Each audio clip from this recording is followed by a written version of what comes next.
Hey everybody, I hope you're doing well and welcome back to Whiskey Wanders. It's great to have you all to be a part of this figurative and literal whiskey journey as I wander the halls of Costco, in this case looking for interesting, unique, and rare whiskeys.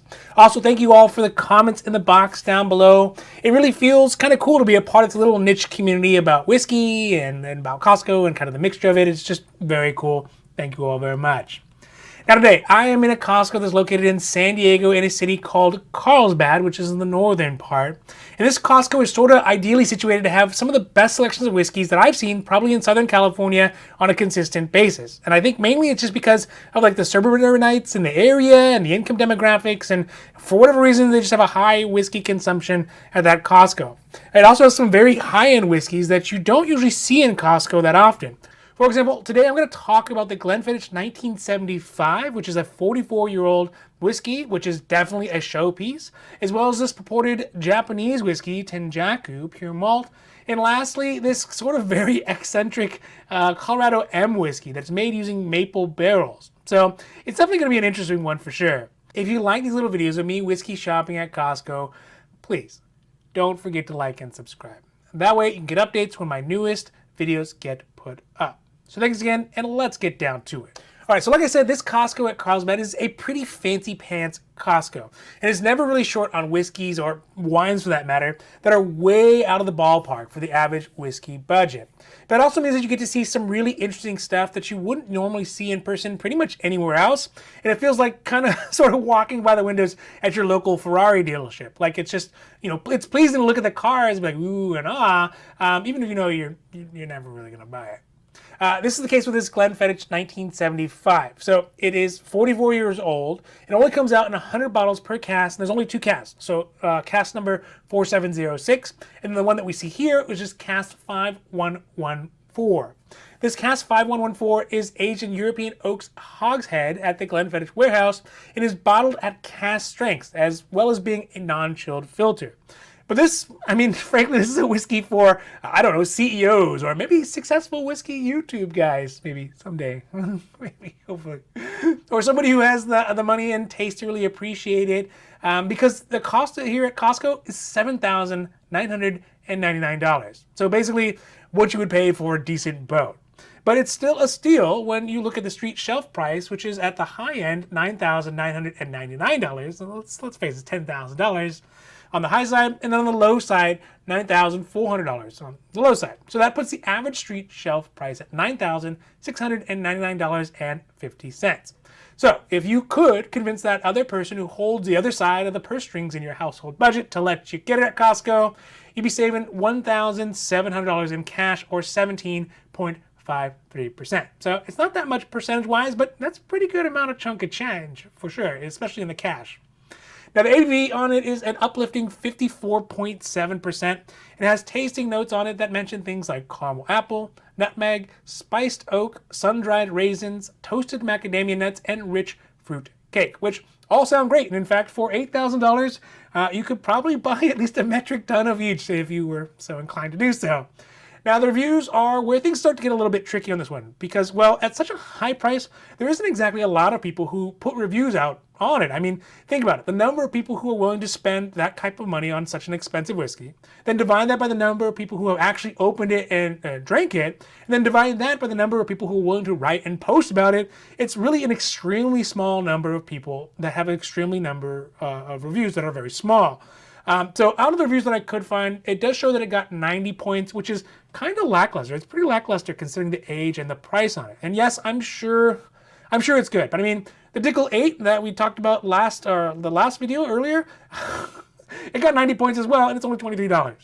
So, but if you are into Glenfiddich and you've tried everything else in the line, then maybe it is the next step up for you. But for me, it's going to be a pass because first, the whiskey's just way out of my budget. Sort of obvious. And number two, it's because it's excessive. Like buying a diamond-studded hammer, which sure, I guess it looks cool, but wouldn't you just rather have 1,000 non-diamond stamped hammers? I don't know.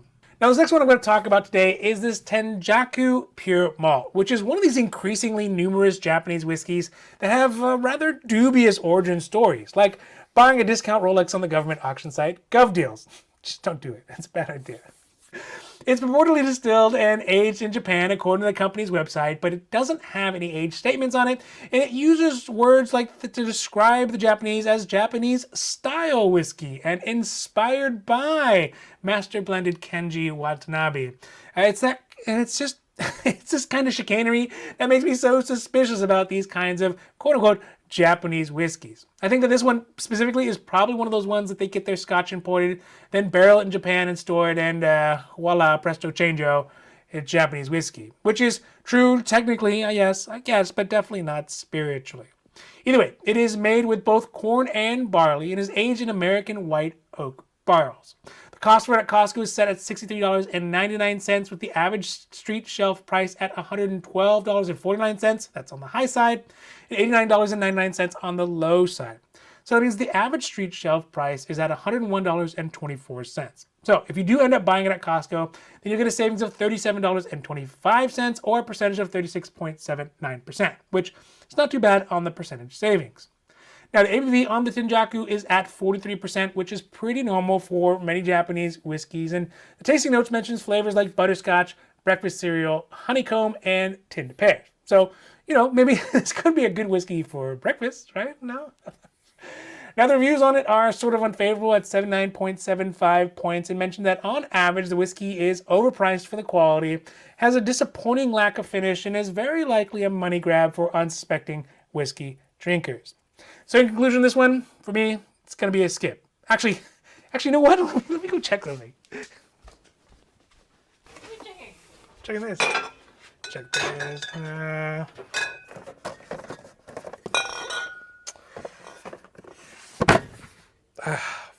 it.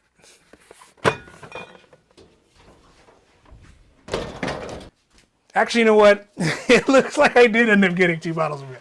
So I don't know. I mean, they got me, sure. But, maybe it's good. I haven't tried it yet, and hopefully it's good. But still, I wouldn't recommend getting it. Now, the last whiskey I'm going to talk about from this Whiskey Wanders is this 291 Distillery Colorado M whiskey, which looks interesting, to say the least, because it's a whiskey that is definitely high gravity with an almost red line ABV.